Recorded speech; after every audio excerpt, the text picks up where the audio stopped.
시청자 여러분 안녕하십니까? VOA 모닝뉴스 시작합니다. 한국을 방문한 정박 미국 국무부 동아시아 태평양 담당 부차관보 겸 대북 특별 부대표가 납북자 가족 대표들과 만났습니다.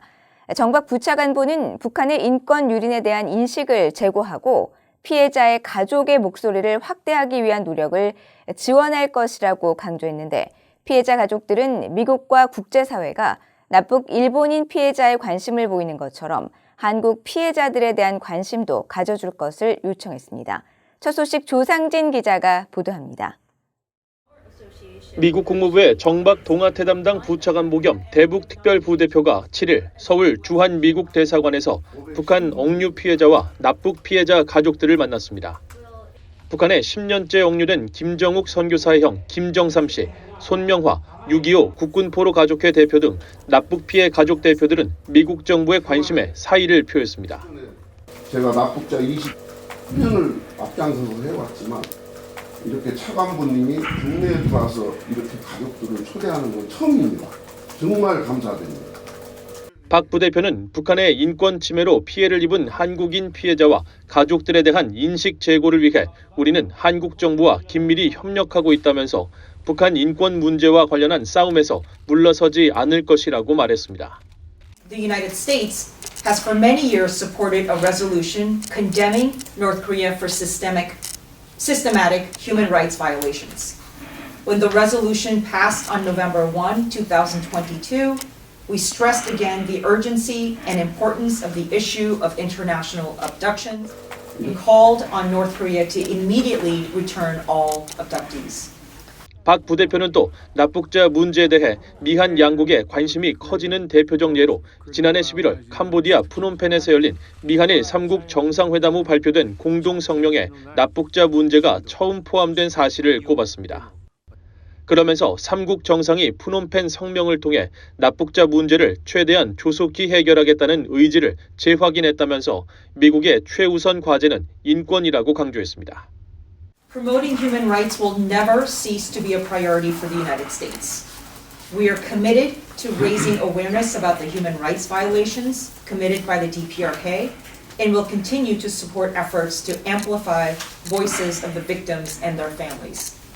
함께 자리한 이신화 한국 외교부 북한인권 국제협력 대사도 미한일 정상회담 공동성명을 계기로 한국에서도 납북자 문제에 대한 관심이 커지고 있다면서 한국 정부도 그동안 방기한 북한 인권과 인도적 문제에 대해 일본처럼 적극 나설 필요가 있다고 말했습니다.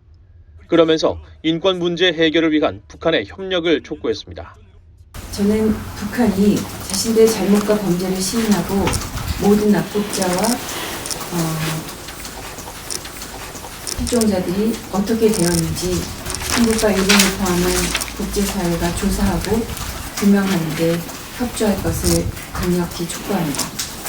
또한 올 3월 유엔 인권이사회 결의에는 북한에 억류된 다른 나라 국민들의 한국과 일본 국적 구분자를 명시하여 포함시킬 것을 촉구합니다.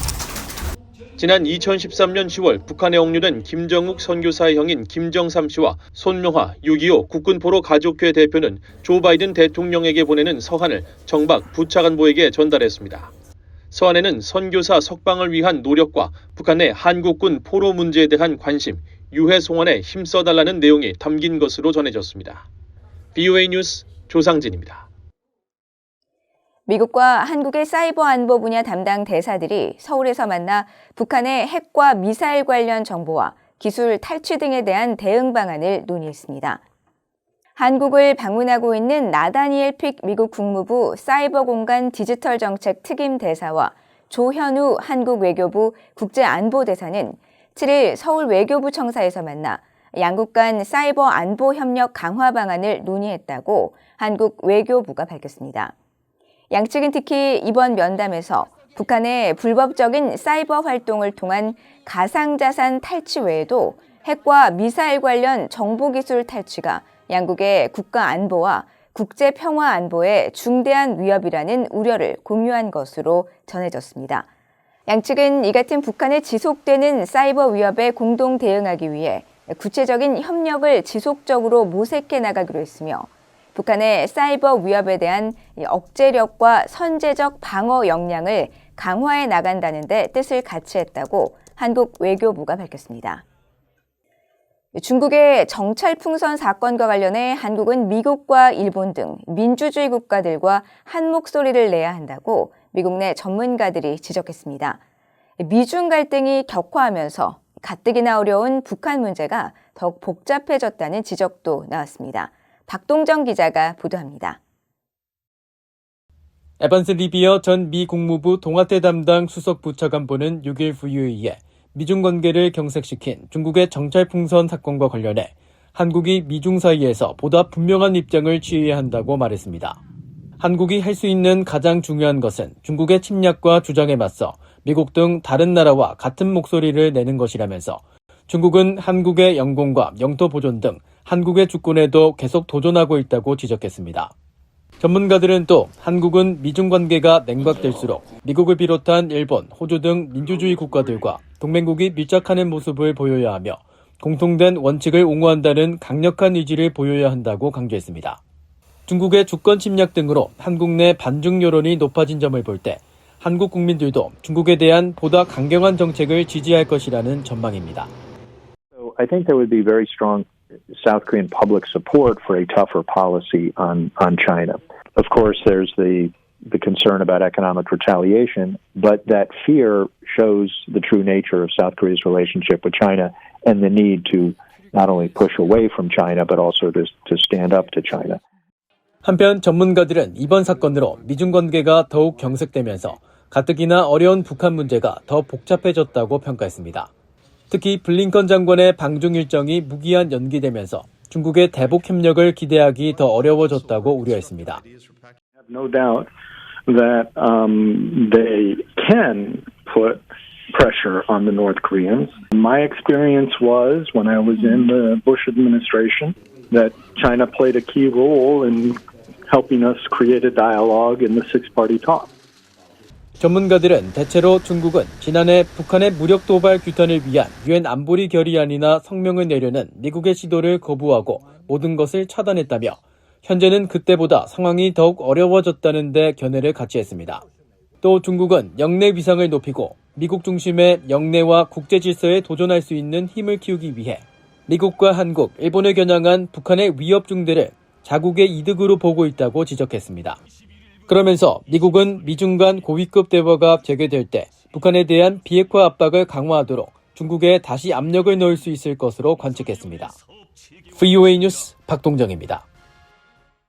북한 두만강 북러 접경 지역에서 양국 간 열차의 움직임이 계속 포착되고 있습니다. 최근 백악관이 러시아발 무기가 선적된 곳이라고 지목한 곳인데 열차를 이용한 양국 간 교역이 활발한 정황으로 해석됩니다. 함지아 기자가 보도합니다.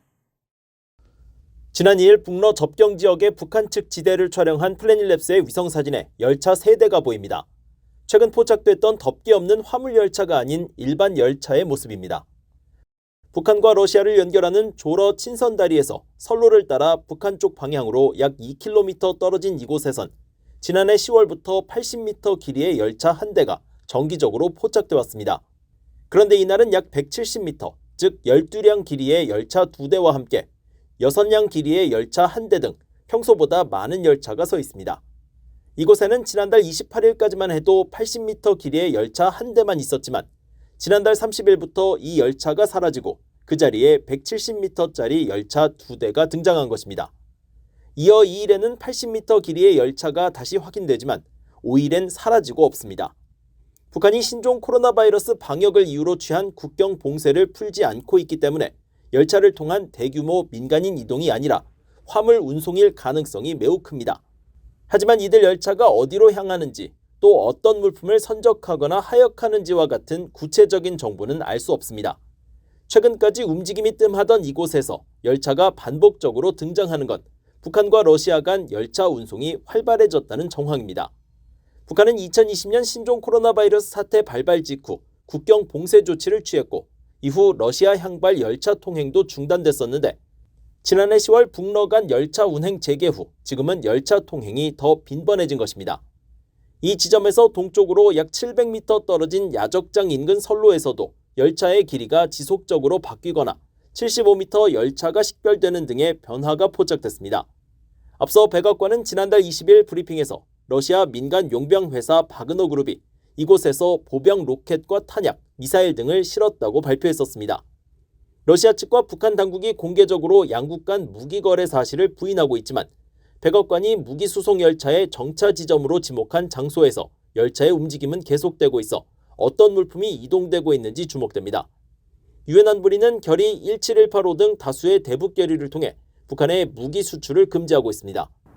미국 정부도 대통령 행정명령 등을 근거로 북한과 무기 거래를 하거나 무기 분야에서 협력한 개인과 기관 등에 대해 독자 제재를 부과하고 있는데 북러 간 무기 거래와 관련돼 예고됐던 추가 제재가 어떻게 이뤄질지 주목됩니다. VOA 뉴스 함재합니다.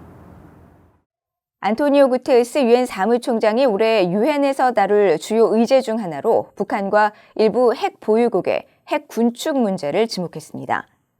구테르스 사무총장은 6일 유엔 본부에서 열린 유엔 총회 회의에서 올해 사무총장으로서 다룰 우선순위에 대해 발표하고 북한과 핵을 보유한 모든 국가들을 대상으로 한 핵 군축에 초점을 맞춰야 한다고 말했습니다. 이어 핵 보유국들은 부도덕한 무기의 선제적 사용을 포기해야 하며 전술적 핵무기 사용도 중단해야 한다면서 군축과 군비 통제에 초점을 맞춰 핵무기의 전략적 위협을 줄여 궁극적으로 핵을 제거하는 노력을 해야 한다고 강조했습니다. 구테르스 사무총장은 앞서 지난 1일 유엔 본부를 방문한 박진 한국 외교부 장관과 만나 북한의 추가 핵실험은 영내 및 세계 평화에 결정적인 타격을 입힐 것이라고 우려를 표했습니다. 북한의 포괄적 국력이 아시아 태평양 지역에서 하위권이며 특히 외교와 문화, 경제 분야에서는 가장 낮은 수준의 영향력을 보이고 있는 것으로 조사됐습니다. 호주의 민간 연구기관인 로이 연구소는 최근 발표한 2023 아시아 파워 지수 보고서에서 북한은 100점 만점에 10.6점을 기록해 전체 조사 대상국 26개 나라 중 17위에 그쳤다고 밝혔습니다. 아시아 태평양 지역 국가들의 포괄적 국력을 평가하는 이 지표는 경제력과 군사력, 외교, 문화 등을 포함한 총 8개 분야에서 각국의 국력을 평가하는데 북한은 외교와 경제, 문화 분야에서 매우 낮은 영향력을 보였으며 군사력 분야를 제외하면 대부분 매우 열악한 수준인 것으로 나타났습니다. 보고서는 특히 북한이 외교적, 경제적으로 고립된 상황에서 가용한 자원에 비해 영향력을 행사하지 못하고 있다고 평가했으며 이번 평가에서 미국은 가장 국력이 뛰어난 국가로 꼽혔고 중국은 2위, 한국은 7위를 기록했습니다. 이상으로 VOA 모닝뉴스를 모두 마칩니다. 시청해주신 여러분 고맙습니다.